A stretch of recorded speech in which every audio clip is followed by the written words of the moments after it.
За сайн бацгаана уу. За өнөөдөр 7 дугаар сарын 2-ны өдөр 126 та парламент бүрдээд 365 хоног 1 жилийн ойн өдөр болж байна.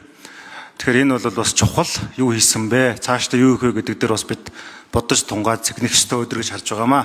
За ажлын хэсгээс асуулт байна. Энэ нэршлийн хувьд зөрүү байна гэж харж байгаа. Хуулийн төсөлд агаар орчны бохирдлын дэд хороо гэж заасан. Санаачлагчдын тайлбарт бол агаар таслал орчны бохирдлын дэд хороо гэж тасалтай бичсэн байгаа. Тэгэхээр энэ бол нөгөө таслалтай таслалгүйгээрээ утга зүйн хувьд бол хоёр өөр тийш явчихж байгаа. Тэр энийг одоо нэг мөр болохгүй болвол энэ бол логикийн зөрчил үүснэ гэж харж байгаа. Энэ дээр тайлбар авъя. Хоёрдугаар чиг үүргийн хувьд зөрүү байна.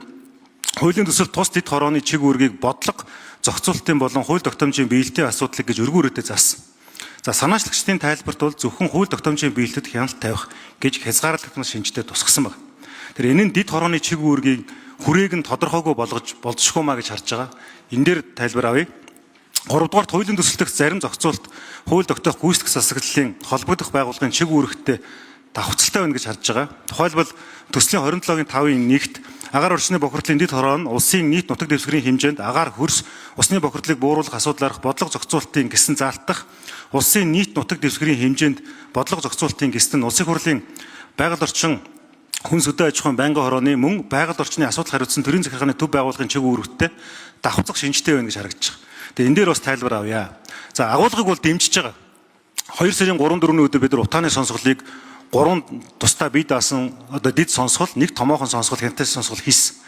Энэ өөрөлдвөл энэ агаар орчны бохирдлын асуудлыг улсын хурал дээр энэ дид хороо байгуулж нэг мөр авч үзэхгүй болвол саксны бөмбөг шиг наасаашаа явсаар угаад эзэн бие байхгүй, хариуцлага байхгүй, ингээд улс амьтан өгөж өргөдөөд улс оронд хохирол учруулад байгаа.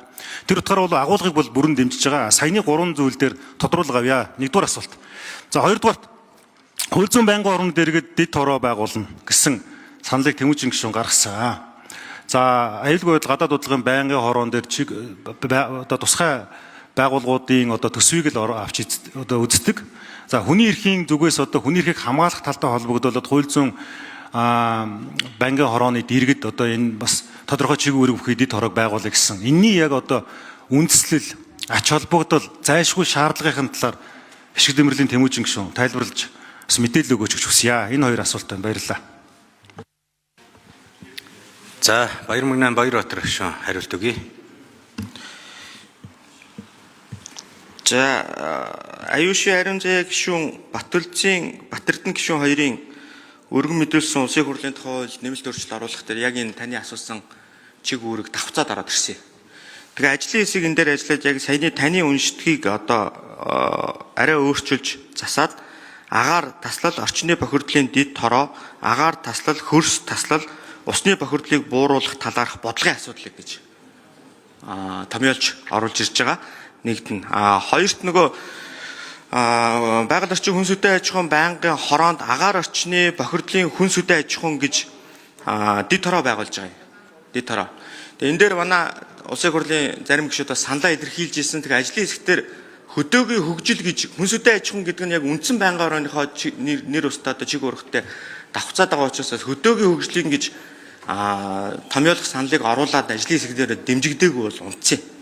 Тэгээд энэ нүгээр явсан. Яг эрхлэх асуудлын хүрээнд бол хөдөөгийн хөгжил хоршооны чиглэлээр.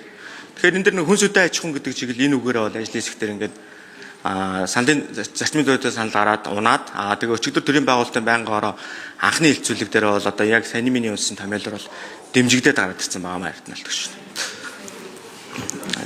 Дараагийн асуулт нь Тэмүүжин гишүүн. За өнөөдөр 2025 оны 7 сарын 2-ны өдөр яг өнөөдрөөс өмнө 17 жилийн өмнө 2008 оны 7 сарын 1-ээс 7 сарын 2-ны шилжих шөнө 4 иргэн буудал амнасаа алдсан, 1 иргэн угаартаж амнасаа алдсан эмгэнэлт үйл явдал болсон юм аа. За энэ үйл явдлын дараа улсын хурал ажлын хэсэг байгуулад улсын хурал дээрх анхны нээлттэй сонсголыг зохион байгуулсан. Тэр нээлттэй сонсголоос зөвлөмж гарсан. Тэгээ тэр зөвлөмжийн хүрээнд дотор одоо ямар асуудлууд байсан бэ гэхээр тухайлбал ингэж хэлсэн байна. Эрүүгийн болон тагнуулын гүйцэтгэх албаны чиг үүргийг нарийн зааглаж, мөрдөх албаны бүт зохион байгуулалт хяналт хариуцлагын тогтолцоог хуульчлах гэж засгийн газарт зөвлөмж өгсөн байна. Гэрч орчийг хамгаалах хэрэгцээ орчин бий болгох, хохирол багдуулах, сан байгуулах гэж засгийн газар зөвлөмж өгсөн байна. Энэ 7 сарын 1-ний үйл явдлын дараа За гүйцээж хариулъя. энэ 7 сарын 1-ний үйл явдлын дараа дахиад юу болсон бэ гэхээр Монгол улсын нэг иргэн гэр бүлийн хүчирхийлэлд өртөөд шүүхэд гэр бүлээ туслуулахаар гомдол гаргасан чинь шүүх эвдрүүлэх хугацаа өгөөд тухайн шүүх хуралдаан болох өдрийн өглөө шүүхийн байрнаас 150 метрийн гадна тэр гэр бүлийн хүчирхийлэлд өртөжсэн хүнийхээ гарт путгалууд амнасаа алдсан. Ингээд зөвлөмжийн дараа дахрын албыг байгуулсан. Харамсалтай нь гэрч орчийг хамгаалдаг энэ байгууллагыг татан болгосон. За өнөөдөр дөнгөж сайхан бас яг энэ үйл явдал боллоо. Хэдий болтол хүний аймаар бид бодлогын буруу, улс төрийн буруу шийдлийнхэн золиосонд монголчуудын ингээд хүлээд алуулаад дуусах вэ. Яг энтэй адилхан. Хууль зүйн байнгын орооны эрхлэх асуудлын өрөөнд тусгай хяналтын дотроо байгуулах гэж. Хууль зүйн байнгын орооны эрхлэх асуудал гэдэг 17 зүйл байна. Хууль зүйн хариуцлага хүлээх эрх зүйн үндэс, одоо эрх зүйн үндэс ялын бодлого. Эрүүл иргэн захиргааны хэрэг маргаан зөрчил хянан шийдэх ажиллагаа, эрх зүйн тусалцаа, гэмт хэрэгтээ тэмцэх өрсөн сэргийлэх бодлого, хүний эрх хэрэгчлөө түүний баталгаа гэх мэтлэн хууль зүйн байнгын орооны эрхлэх асуудлаар бид хяналт хийж чадахгүй байна. Иргэний үндсэн эрх, хууль дээдлэх зарчим парламентод ёсныхоо хувьд биднээс оновчлогдоогүй байна. Тусгай хяналтын дэд хороо аюулгүй байдалтай холбоотой асуудлаар яваад идэг. Гэтэл хууль зүйн байнгын ороонд энэ асуудал байхгүй. Цагдаагийн байгууллагын аль багштаар гэрчийг хамгаалуулах гэсэн чинь гэрчтэй, хохирогчтой яг гэмт хэрэгтэндээ юм шиг харьцаж эхэлсэн. Аюулгүй байдлын байнгын ороон дээр байгаа тусгай хяналтын дотор яг ийм иргэний эрх, хуулийн засаглалтай холбоотой асуудал бол бидэнд хамаагүй гадаад улгын аюулгүй байдал гээд гадуур яваад байгаа. Энийг засахын тулд хууль зүйн байнгын орон дээр энэ тусгай хяналтын дотор байгуулах гэж байгаа юм аа. Энэ бол иргэний